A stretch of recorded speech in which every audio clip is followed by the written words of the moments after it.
Hey Evan and everyone watching, thank you so much for featuring my ideas and my thoughts. I've been following you for a long time, so I'm really excited to see this come together. A weed is the intention that you don't want, and the problem is, sometimes you've let it grow so much, the weed looks like the plant. You can take a fish out of water and give it a beautiful mansion and a Bentley and all the money in the world, but it will die. And that's what we are like our environment. I realized that if you really want to be good at something, you have to invest in it with all your life. You have to become addicted and absorbed to improvement and growth. Need motivation? Watch a Top 10 with Believe Nation. What's up? It's Evan. My one word is believe, and I believe in you. I believe you have an amazing gift inside you that I want to see exploded onto the world. So let's get your motivation to a 10 and get you believing in you. Grab a snack and chew on today's lessons from a man who went from being bullied as a child for being overweight and nerdy to traveling and living as a monk in India and across Europe and being one of the most viewed people on the internet. He's Shetty, and here's my take on his top 10 rules of success. Enjoy.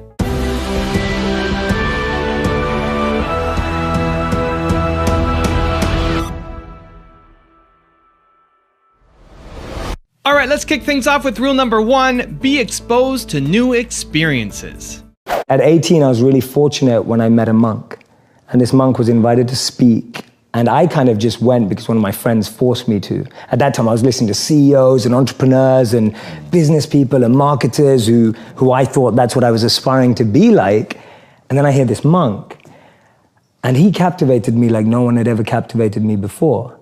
It was like staring at the most beautiful woman on the planet. You know, I was completely fixated on him and his message. See, we live in echo chambers. We're just surrounded by the same thinking. How often do you bump into a monk? You know, it just doesn't happen.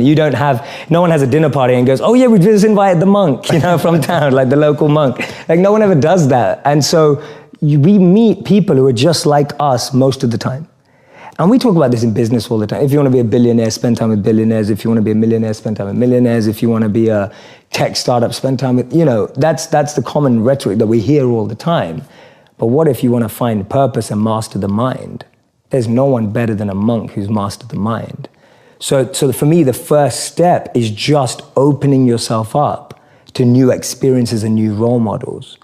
Because most of us can't see ourselves in people, so then we try and fit ourselves into the boxes that we do see. And I mean, there's this beautiful quote that I've been saying it everywhere, and I wish I wrote it, but I didn't. So it's by a philosopher and writer named Cooley. And he said that today, I'm not what I think I am. I'm not what you think I am. I am what I think you think I am. Right? And just let that blow your mind for a moment. It's so powerful. I'm not what I think I am. I'm not what you think I am.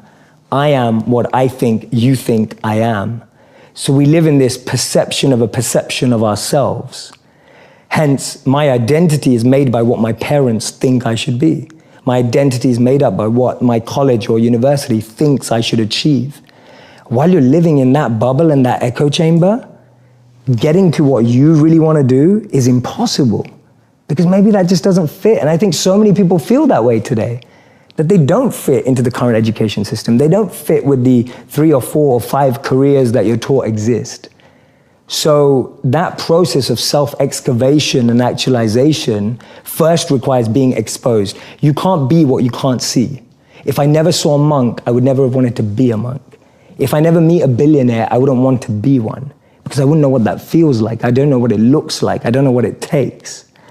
And I think that's the biggest challenge of our society, that we're not exposed. So that's the first step, being exposed to unique experiences and role models. Second step is finding that experience or role model that you're passionate about. And exactly like you said, taking it seriously. Shadow them, network with them, spend time with them, observe them, even from afar. It takes that observation, being addicted to observing that person's lifestyle. And then the third step is going yes or no. Does that work for me? Not everyone who's going to go off and become a monk is going to feel like the way I did, and that's cool. But not everyone is going to go and follow and shadow a billionaire and go, that's exactly the lifestyle I want. They may want the result, but do they want the hard work that goes with it? And so for me, that's the third step. It's observing, focusing, shadowing, getting as close to the process of that individual, and then going yes or no. Do I want that process? Not do I want the result? Everyone wants to be that monk who's fully enlightened, you know, can walk through, has an incredible aura that people just gravitate towards. But when you realize he has to wake up at 2 a.m. every day and sleeps about 4 to 6 hours, you're like, you know, I don't want to do it. that doesn't sound like me. Rule number 2, my personal favorite, believe. The second thing we usually get wrong is that we don't believe in what we're sharing. I've realized that I've grown much more confident about speaking in front of people and even in front of you right now on video because I talk about stuff that's really meaningful to me, that's really purposeful to me. I only choose to share messages that truly resonate with my heart and my head and my intelligence and things that I've immersed myself in for a number of years. Everything I'm sharing, these stories, these ideas, they aren't just made up to sound good. These are things that I really truly try and live and practice and embody in my own day-to-day life. And therefore, if you don't really believe in what you're speaking about, if you don't really understand it, if you haven't tried to live it, then you're always going to struggle trying to articulate it. And even if you get away with articulating something perfectly that you don't believe in, you'll feel empty inside. And that's why sales roles usually end up making people feel quite empty because they're selling stuff and products that they don't think will change your life. Make sure if you're trying to communicate a message for your brand, if you're trying to sell a product, if you're sharing insights and ideas, they have to be things that genuinely connect with you internally. This feels weird. Are you sure this is legal? Rule number 3, refine your intention. My daily practice is to refine my intention. The biggest weeds that we all get is on our intention. So when I say intention, I mean my current intention is to use everything I've been given, everything that I have in the service of others. So I want to use the following that I have to help people. I want to use the money that I have to help people. I want to use the network that I have to help people. Mm-hmm. But every day that intention, which is a beautiful little plant that's growing, gets weeds around it. No, do it for the money. I hear that voice, right? Do it for the fame. Just do it for the fame, do it for the followers, do it for this. All these weeds are like going around my real intention every day. Every day. That's a weed. A weed is the intention that you don't want. And the problem is, sometimes you've let it grow so much, the weed looks like the plant, right? The weed looks like your intention. And you start believing it's the same thing. Mm-hmm. So for me, my daily practice is going back in, reflecting on what is my voice right now in my head. What am I saying to myself? And I'm hearing, make that deal, it makes a lot of money, do this, do that, do this, more followers, fame, all that stuff. And I'm cutting it down. I'm cutting that weed every day. And you've got to do it every day because the more you're surrounded by that energy, the more it's going to keep creeping in like a creeper weed. Rule number 4, know your element, environment, and energy. So for me, my 3 E's are element, environment, and energy. Everyone has an element that they thrive in. If you take someone out of it, their element, they won't be the same. A modern day example would be Michael Jordan. He was incredible at basketball. You took him out of basketball, put him into baseball, no one remembers his career. We're talking about one of the best athletes of all time. Your environment is the environment around you. You can take a fish out of water and give it a beautiful mansion and a Bentley and all the money in the world, but it will die. And that's what we are, like our environment. Everyone needs an environment which they thrive, which we have to craft. Your boss, if you're at work, is never gonna ask you, hey, what environment do you succeed in, right? Like, that never happens. So we have to create an environment where we thrive. And then finally, it's energy. Some of us love high energy environments, high pressure. Some of us succeed in low energy environments and low pressure. Figuring out your energy and the frequency on which you operate best will help you thrive as well. So for me, those are the 3 E's to really create a thriving environment. Know your element, know your environment, and know your energy. And so at all times, if I see anything going wrong, I'm going, is my element out of alignment? Is my environment out of alignment? Or is my energy out of alignment? And that's a great 3-question test you can do to yourself when you don't think things are going right. And all you have to do is bring that back into alignment. Rule number 5, practice.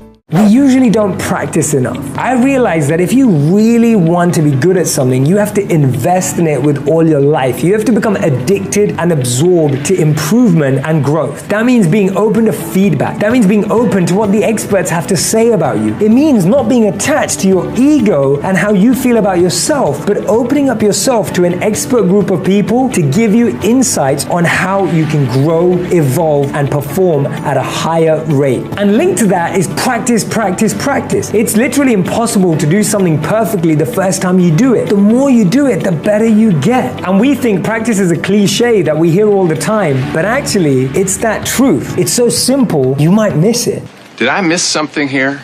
Rule number 6, make it happen right now. I'd like you to fast forward to 70, 80, 90 years old, right? Fast forward in your mind to that age. 70, 80, 90, 100, 110 if you're really optimistic, whichever one it is. And I'd like you to write down what will be the things that you'll regret that you didn't do. Imagine you're that age, ask yourself the question, what will I regret that I didn't do? Not what you did do, but what you didn't do. Write it down, make a long list right now. Get a pen and paper out and write it down. Don't do it on your phone, don't do it on your laptop. Actually get a pen and paper and write down your answers. What will be the things that you regret that you didn't do? Right? Really think about it. Will it be, learning a new language? Will it be moving home? Will it be telling someone you love them? What will it be? What would it have been? Write it down right now. Now, the incredible thing about this question is that you're using the future to empower the past. Whatever answer you have in that question, whatever your answer is, you can do it right now, today, starting today, because you're not that age yet. And even if you're 64 and you're tuning in 70, 80, 90, you're still there, right? It's still possible. You can start doing that right now. It's empowering the present with the future. There is nothing stopping you from making it happen right now. You don't have to feel that way when you're 70. You don't have to feel that way when you're 80. You never, ever have to feel that way if you start doing it right now. And you can do it right now. Even if it feels impossible, you can start working on it right now. You can start trying right now. You can start making plans right now because you're not there yet. And this is where you start. This is where you start making it happen. It's all in the now. Rule number 7, find your passion. So how do I find my passion? My simple model, which is the Dharma model. Dharma means eternal duty in the Vedic tradition. It's very similar to what Ikigai is being spoken about today, which is the Japanese version of reason for being. Why do we live? Where is meaning coming from? And it talks about an intersect of 4 areas. What am I good at? What do I love? What does the world need? And how do I get paid for it? To me, those 4 help you unlock your passion. When you find the intersect across all of those 4, you're making your passion your purpose. You'll unlock your passion, you'll find your purpose. This is path 1. There's 2 paths. Path 1, I find my skill set and I engage it to help other people and become better at it. So I'm becoming better at what I'm good at and I'm using it to help other people because I'm aware of what I'm quite good at and I know what knowledge I have, what skills I have. I have some self-awareness. The other path that people often miss is actually I just start serving people. I just start helping people and I start to notice what I enjoy about that and what I'm good at helping people with. So that's Gandhi's part. Gandhi said that you find yourself when you lose yourself in the service of others. So for me, those are the 2 paths of how do I find my passion and finding the intersect between those 4 areas. Rule number 8, overcome challenges. You have to remind yourself that it's okay to feel the way you feel when you're going through a difficult time. It's okay to feel weak. It's okay to want to cry.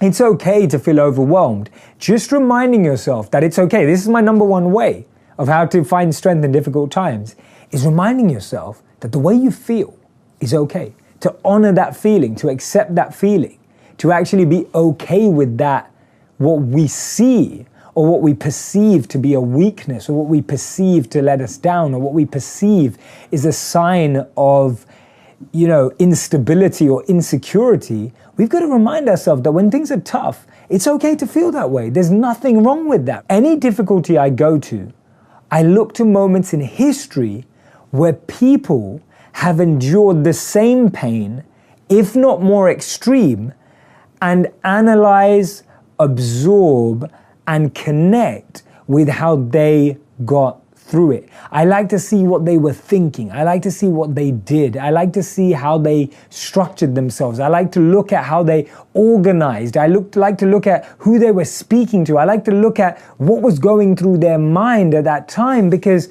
you've got to remember that any challenge we're facing today, we've faced it before as humanity, right? Beyond ethnicities, beyond color, race, creed, beyond backgrounds, beyond all walks of life. As human beings, we've been through challenges before and we've got through them. And therefore, reconnecting with how that's been done before is a beautiful way of learning how to overcome current challenges. So you can either look at your past, but real wisdom lies in looking at the past of people who made a difference. You look at people like Martin Luther King, you look at people like Gandhi, you look at people who made world-changing differences. Not single-handedly, but influenced from a single perspective, from a single point of view, and really connecting with the powerful moments in history. I've said this quote many times, I've read it many times, and this quote actually is unbelievable.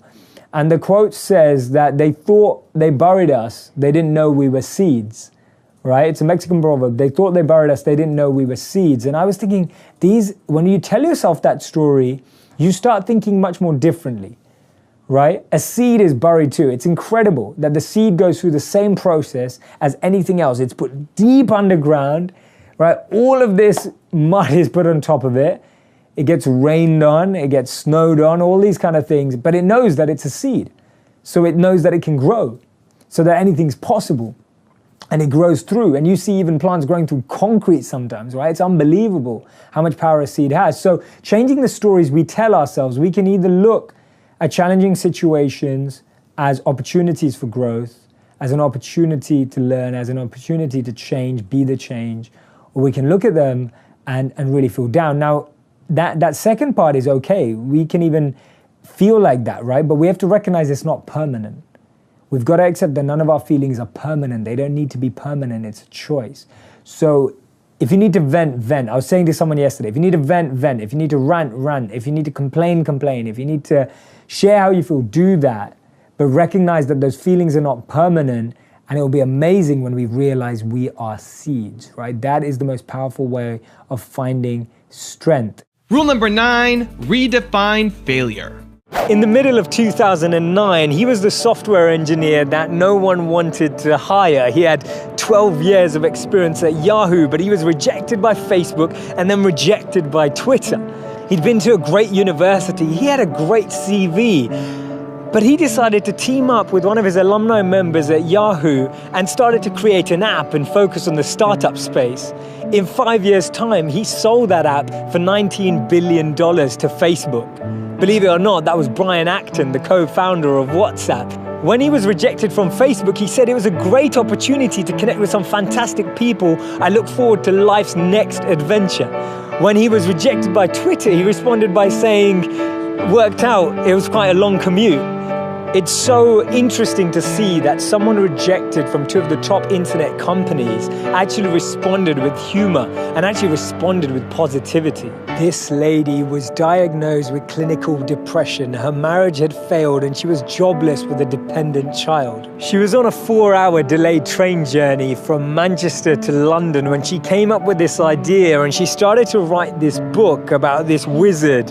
And as she started writing, she then finished her manuscript, took it to 12 publishers and was rejected by all 12. Believe it or not, that's J.K. Rowling. This man watched his first company crumble. He was a Harvard University dropout, and his first company's demo didn't even work. He went on to build Microsoft. His name's Bill Gates. Therefore, failure is just a sign that we need to widen our scope. We need to be ready and build ourselves up for the next level. Actually, what we end up achieving is far greater than what we'd envisioned for ourselves. And this divine plan, this orchestration can't be happening without this intervention that occurs, because if we had it our way, we'd just settle, we'd just accept what we thought was our goal, what we thought we were chasing.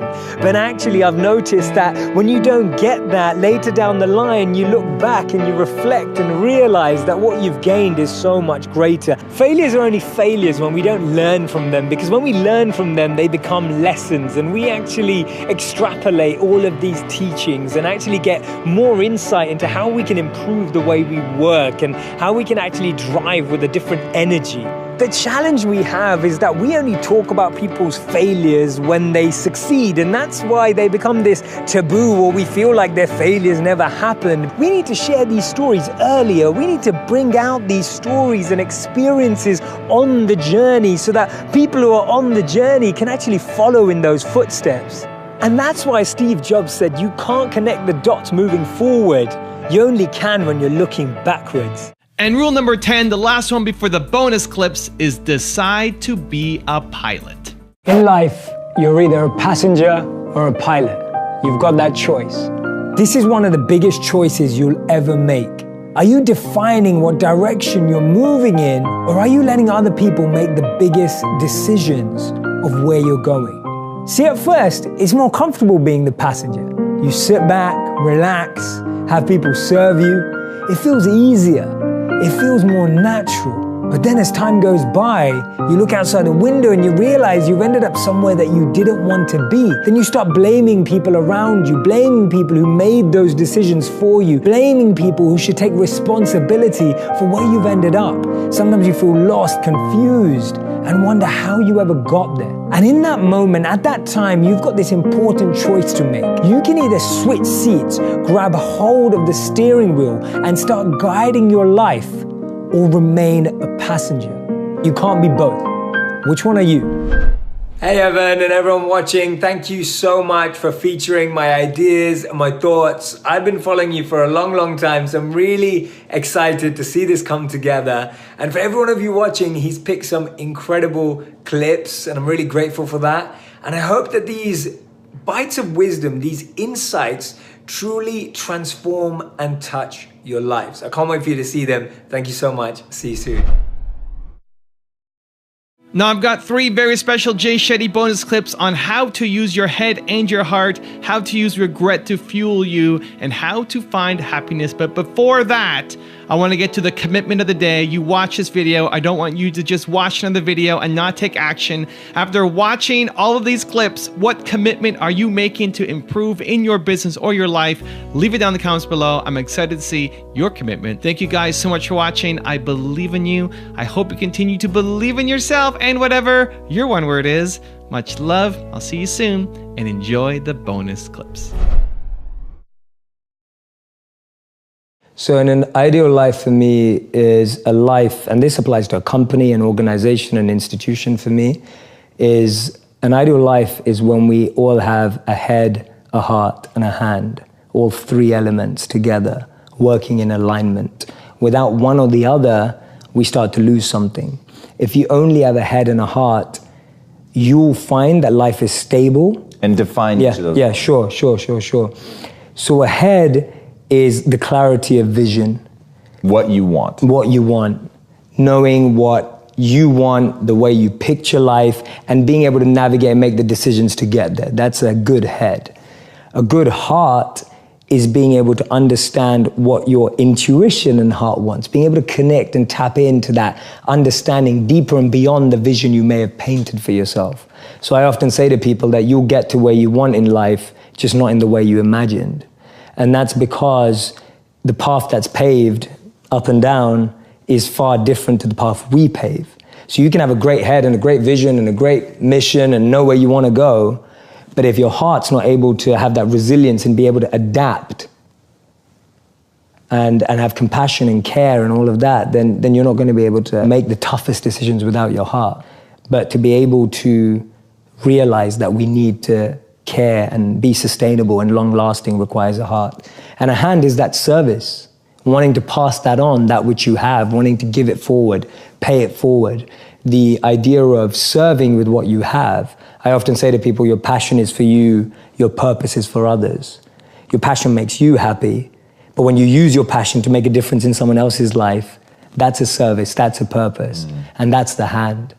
So those are my 3 elements of an ideal life. One of the things that, when things don't work out, one of the things I've been telling myself and also thinking about a lot is, apart from the fact of learning, which we'll go into, is just that space of actually understanding that there may be a different route. See, we get so attached to having one route, one method, one way of working. We believe that there's only one pathway to where we want to be. There's this conveyor belt of things we have to do, whether it's, get a degree, find a partner, buy a house, play golf, whatever it is, like this conveyor belt of efficiency and productivity that we hear that becomes a part of our natural progression.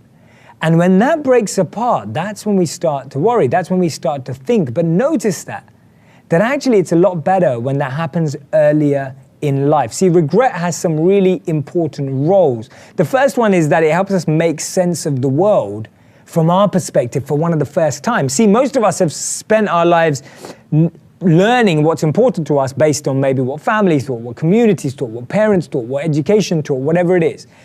When you start regretting something, when you think you did something wrong, when you start thinking that I could have done something differently, you're making sense of the world from your perspective. It's crazy how powerful this is, right? You're starting to make sense of the world from your perspective. The second thing is, it allows you to avoid future negative behavior. If you knew you regretted something, I guarantee you, write it down right now. Right? If you regret something, write it down right now because it will teach you so much in the future. And you've got to write down the lesson you learned now. Otherwise, next time when you think you're making another tough decision, you're going to say to yourself, oh, what did I do last time? How did I not make myself regret that? And then you're going to be upset. You're going to regret that you didn't write it down. So write it down right now. We need to define what success means for us. We need to redefine what success means.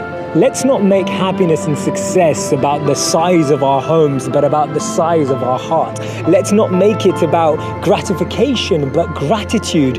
We speak about being healthy and our well-being, but we act more like human doings than we do like human beings. And therefore, instead of to-do lists, we need to-be lists. Instead of thinking about what you want to do, think about who you want to be. Do you want to be more self-aware? Do you want to be more conscious? Do you want to be a better person? Do you want to be a difference in the world? We need to move away from what we want to do in situations to who we want to be in situations. The three most common things that we forget when we're rushing out of our homes is our keys, our wallet, or our mobile phone. And it's absolutely hilarious how you run back inside, you look in all your drawers, you look in your desk, you make a mess sometimes, and then how many times have you had it that you realize it was actually in your back pocket, sometimes even in your hand? And it's funny that our experience of happiness is so similar to this. We run around trying to find it in absolutely every place, but actually when we come back home, we find out that it's within. So let me give you the one-word secret to happiness. One word. This is all you need to be happy. The most important word ever. If you had to think of one word that's most important to you or that sums you up or that would be kind of like a little beacon. Hey Believe Nation, if you want to know what the most important one word is for Tony Robbins, Gary Vaynerchuk, Oprah Winfrey, will.i.am, and Howard Schultz, I have a very special secret video for you. Check the description for details.